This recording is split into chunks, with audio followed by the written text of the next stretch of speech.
रहीम। आज हमारा दूसरा लेक्चर है इंग्लिश 101 का।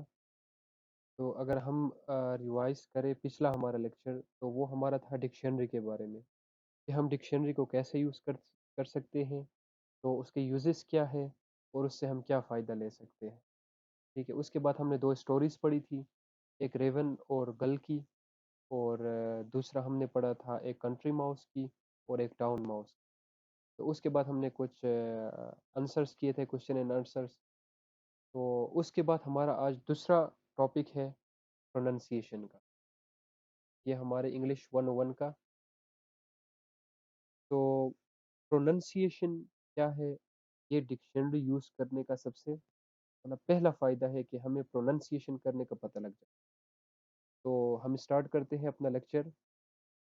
सबसे पहले हम ये प्रोनाउंसिएशन क्या चीज़, ठीक है। This lesson is about the usages of a dictionary to know the pronunciation of English words.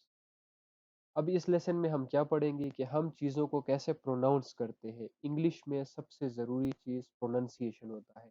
जब आप किसी से बात करते हो, अगर आप इंग्लिश के स्टूडेंट ना भी हो, ये कोई प्रीरिक्विजिट नहीं है कि अगर आप स्टूडेंट हैं इंग्लिश के तभी आप इंग्लिश में बात करेंगे, कोई रिक्वायरमेंट है तभी आप बात करेंगे। लेकिन इंग्लिश एक वर्ल्ड लेवल लैंग्वेज है, इंटरनेशनल लैंग्वेज, ये किसी बंदे की ज़ुबान नहीं है। तो आपको हर जगह इसकी ज़रूरत पड़ सकती है।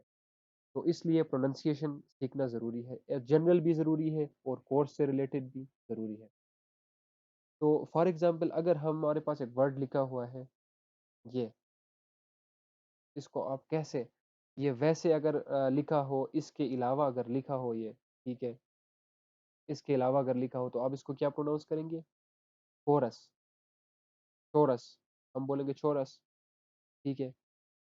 ये डिक्शनरी यूज़ करने का हमें ये फ़ायदा होता है कि हम इसको सही तरह से प्रोनाउंस कर सकते हैं। अभी इस पे किस चीज़ पे जोर दिया है? के पे। ये किस चीज़ की साउंड निकालेगा? सी एच, के की साउंड निकालेगा। तो ये बनेगा कोरस, कोरस। इसी तरह हमारे पास है चर्च, ठीक है।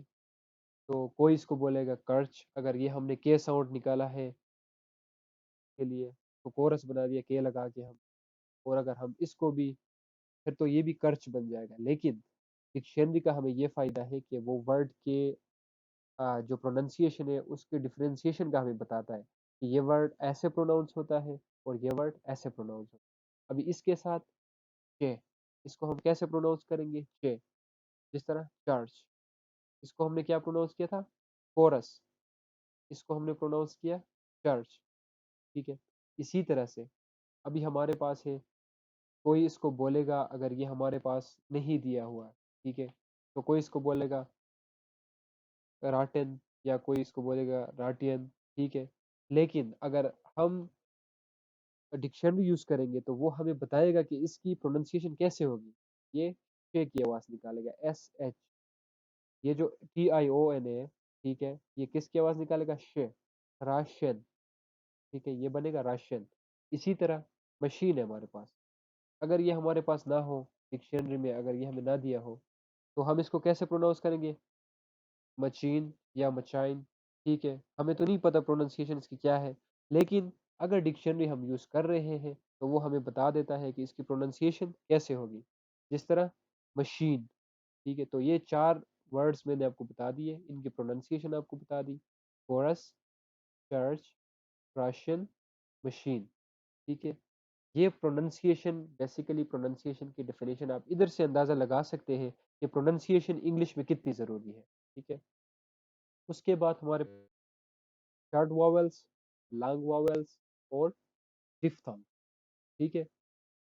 तो शॉर्ट वॉवेल्स हमारे पास कितने हैं? 7 शॉर्ट वॉवेल्स हैं हमारे पास इंग्लिश लैंग्वेज में। जिस तरह ये हमारे पास लिस्ट में दिए हैं। I as in ship, short vowel को हम जल्दी बोलते हैं शिप। ए को hate, foot, talk, heat, head sorry, above, that, ठीक है। जल्दी जल्दी जिसको बोलते हैं वो शॉर्ट वॉवेल्स है। और लॉन्ग वॉवेल्स कौन से हैं? हमारे पास 5 लॉन्ग वॉवेल्स हैं, ठीक है।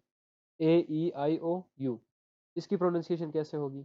आई की sheep, form, cool, horse, bird. मतलब ये हम लॉन्ग वावल यूज कर रहे हैं, इसको हम लेंथी कर रहे हैं, तो ये लॉन्ग वावल्स है। शॉर्ट वावल्स हमने प्रोनाउंस किए थे शिप, लॉन्ग वावल्स में हमने क्या किया शीप, ये थोड़ा सा इससे लंबा हो गया, तो ये लॉन्ग वावल्स है। तो ये आपको पता होना चाहिए कि इंग्लिश लैंग्वेज वावल्स कितने हैं। तो हमारे पास 7 शॉर्ट वावल्स है और 5 लॉन्ग वावल्स है। और ये जो डिफ्थांग्स की कंसेप्ट है ये क्या है? डिफ्थांग्स हमारे पास डिक्शनरी में वर्ड्स होते हैं, उनके ऊपर इंडिकेशन होती है। अगर उनकी प्रोनाउंसिएशन पे ये चीज़ें आ रही हैं, तो आपने उस वर्ड को कैसे प्रोनाउंस करना है। जिस तरह ये करा है तो इसको क्या बोलेंगे? Hair, wait, tourist, boy, show, hair, my, को। ठीक है, ये डिफ्थांग्स है। ठीक है, ये हमारे पास कितने हैं? 8 है। तो ये total short vowels, long vowels और डिफ्थांग्स हमारे पास टोटल कॉम्बिनेशन इनकी 20 बनती है। ठीक है, 20 ये वावेल्स हमारे पास आ गए डिफ्थांग्स के साथ। ठीक है, और 24 हमारे पास इंग्लिश में कंसोनेंट्स होते हैं। ठीक है, इसका कंसेप्ट आपको क्लियर होना चाहिए। उसके बाद हमारे पास एक टॉपिक है स्ट्रेस। स्ट्रेस भी एक ज़रूरी टॉपिक है, इसकी डिफिनेशन आपको एमसीक्यूज में आ सकती है पेपर्स में। ठीक है, तो stress is the extra force used in pronouncing a particular word. A dictionary will indicate stress by a tiny mark on on the top of a word like this. ठीक है, तो हम इसको कैसे हमें पता लगेगा कि ये स्ट्रेस करना है इस वर्ड पे?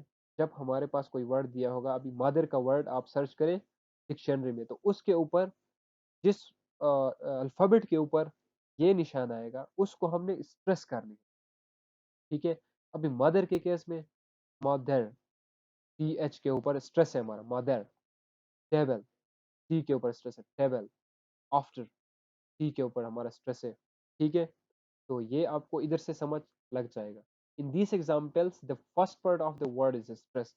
ठीक है, अभी इन सारे वर्ड में, इन तीनों वर्ड में पहले पार्ट पे स्ट्रेस है। सॉरी, मैंने बोला था आफ्टर टी पे है, लेकिन ये ए पे है। ठीक है, मदर का भी एम पे है, टेबल का टी पे है, आफ्टर का ए पे है स्ट्रेस। ठीक है, तो ये बेसिकली स्ट्रेस की कंसेप्ट है, ये आपको समझ आनी चाहिए। तो ये हमने क्लियर कर दी प्रोनाउंसिएशन। उसके बाद वॉवल्स, कंसोनेंट्स, डिफ्थोंग्स।